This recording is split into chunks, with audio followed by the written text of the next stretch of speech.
गुरु प्यारे साध संगत जी, बड़े प्यार से कहना जी, धन निरंकारी जी। साध संगत जी, दासी आप सबों के बीच एक नया विचार लेकर आई है। साध संगत जी, आशा है भगवान करेंगे जी। साध संगत जी, मौन रहना एक साधना है और सोच समझकर बोलना एक कला है। साध संगत, दुनिया में कितने अशांति है, क्यों साध संगत?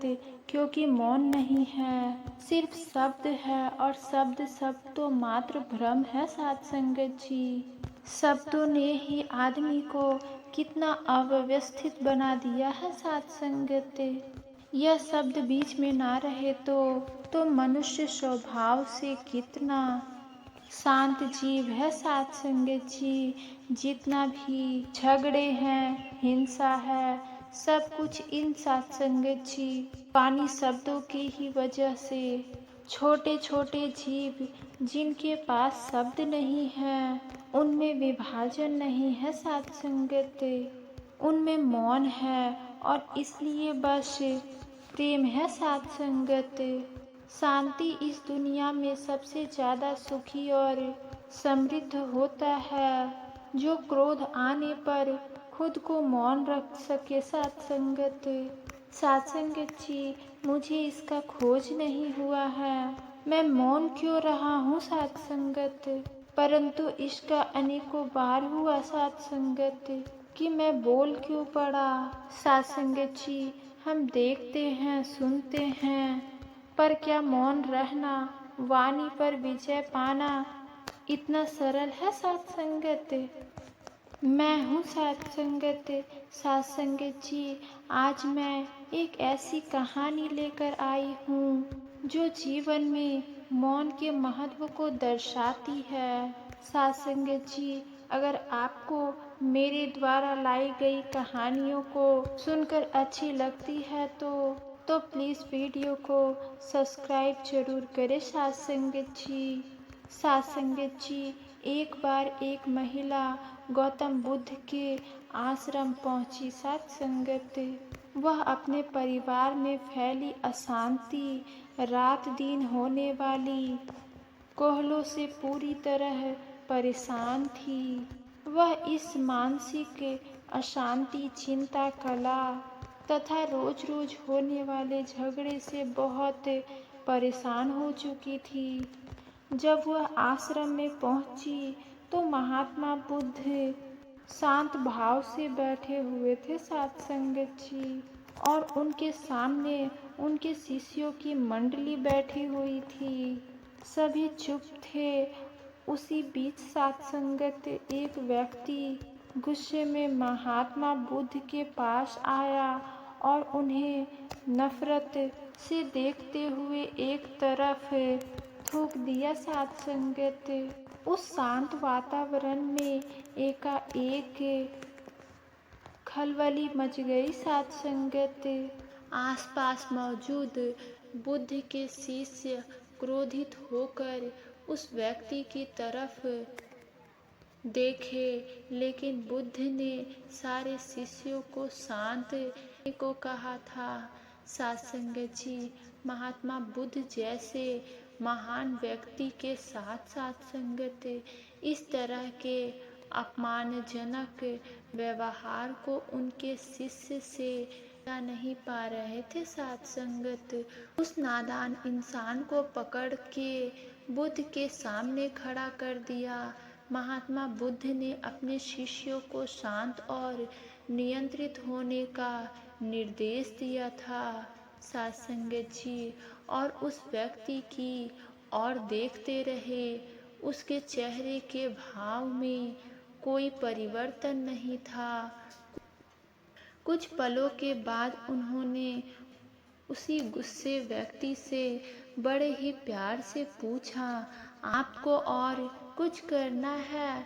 साध संगत जी, वो व्यक्ति बिना कुछ बोले तुरंत वहां से चल गया।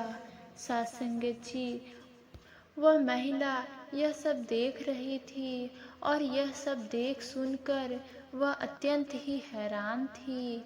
जब वह व्यक्ति वहां से चला गया तो साथ संगत उस महिला ने गौतम बुद्ध से अत्यंत ही विनती भाव से एक जिज्ञासा पूर्वक पूछा, भगवान, यह व्यक्ति आपका इतना अपमान करके चला गया, फिर भी आपने उसे कुछ नहीं कहा। महात्मा ने उस महिला से कहा कि केवल मौन ही एक ऐसा हथियार है जो क्रोध को परास्त कर सकता है। सत्संगत जी, मौन में इतनी शक्ति है कि वह किसी भी विपरीत परिस्थिति पर विजय पाकर उसे अपने अनुकूल बना सकते हैं। सत्संगत जी, सत्संगत जी सामर्थ्य पैदा कर सकती है। महिला ने कहा कि क्या वाकई में इतनी शक्ति होती है? भगवान ने कहा कि मौन के ढेर सारे फायदे हैं।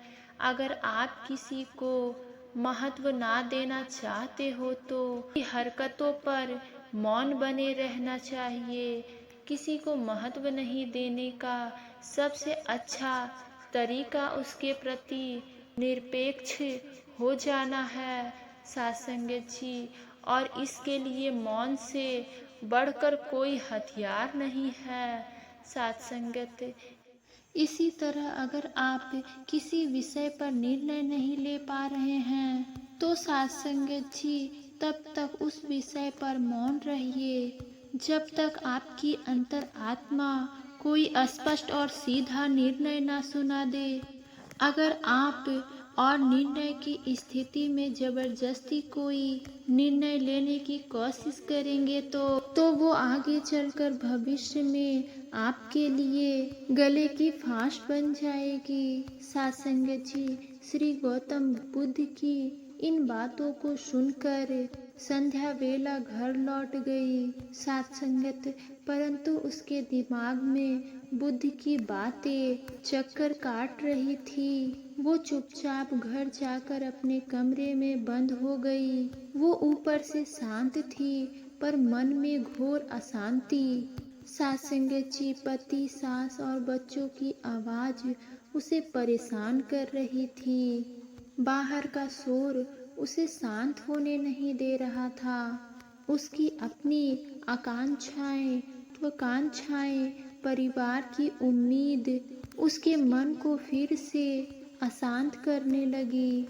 उसे समझ नहीं आया सत्संगत, आखिर इतने शोर में, कोलाहल में कोई मौन कैसे रह सकता है। दूसरे दिन वो फिर गौतम बुद्ध के आश्रम गई। गौतम बुद्ध अपने शिष्यों को उपदेश दे रहे थे कि तभी वही आदमी जो कल उन पर थूक कर गया था आज आकर उनके चरणों पर लेट गया। सत्संगत जी, उनसे माफी मांगने लगा। गौतम बुद्ध ने उसे अपने हृदय से लगाकर उसे क्षमा कर दिया।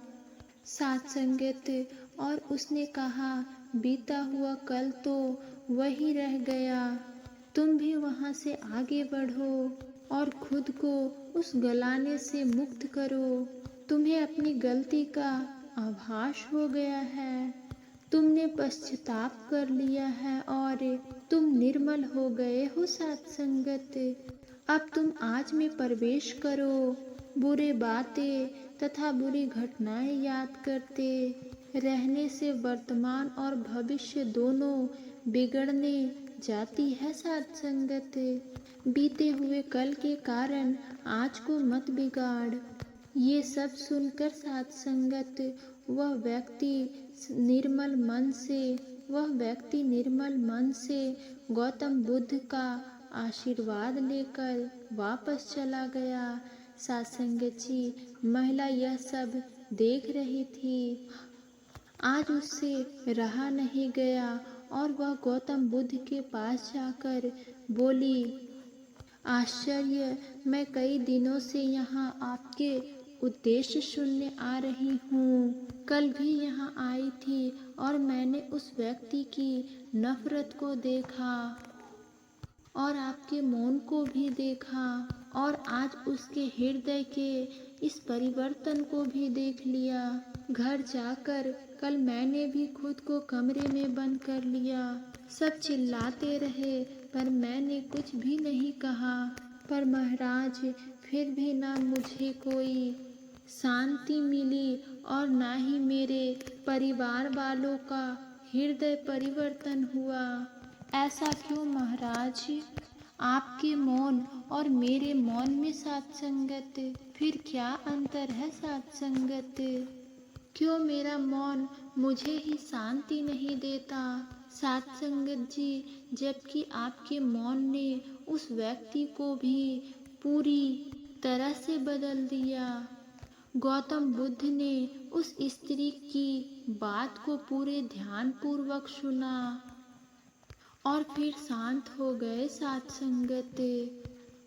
धीरे धीरे बोले, मौन कई प्रकार के होते हैं। अगर वो हर बार अत्यंत ही शक्तिशाली होता है तो साथ संगत मौन में भी अभिव्यक्ति का ही एक ही प्रबल रूप है, जिसके महत्व की साथ संगत जी अनदेखी नहीं करनी चाहिए साथ संगत।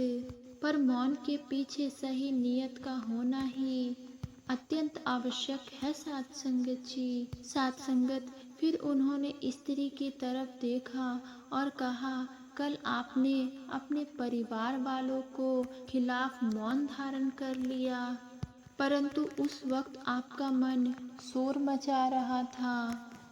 परिवार के प्रति आपकी जुबान तो शांत थी, पर आपके चारों ओर जो प्रवाह उठ रहा था वो पूर्वतः नम्रता ऊर्जा से भरा हुआ साथ संगत जी नफरत से भरा हुआ था। आपके मौन से परिवार वालों को नफरत का, उपेक्षा का आभास मिल रहा था, जिससे उसका मन और खींचा जा रहा था और वो उपेक्षा, नकारात्मकता घर को और भी कलेश से भर रही थी साथ संगत। तुम्हारा मौन रह जाना सही है, परंतु आज जब घर जाना तो इस मौन में थोड़ा प्रेम घोलना। उस मौन में उपेक्षा नहीं अपितु आदर का भाव रखना। अगर तुम्हारा पति क्रोध करे तो तुम शांत रहना और उसी शांति के साथ तुम उसे प्रेम भाव से, शांत भाव से एक गिलास ठंडे पानी आगे दे देना साथ संगत जी। किंतु ध्यान रहे उस वक्त जब तुम ऊपर से कोई जवाब नहीं दे रहे हो तो तब तुम्हारे मन में भी कोई नकारात्मक जवाब ना गूंजे। तुम्हारे हृदय की आवाज और तुम्हारे स्वर में समानता होनी चाहिए साथ संगत जी। उसी मौन में सामने वालों के प्रति आदर, कृतज्ञता का भाव और क्षमा करने का क्षमता होनी चाहिए साथ संगत। और तब देखना मौन का असर कितना।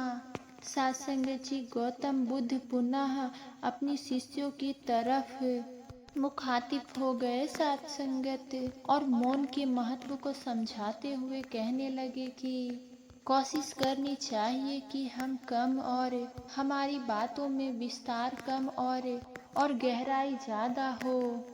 ज़्यादा सोचना और कम बोलना ये समझदारी का लक्षण है।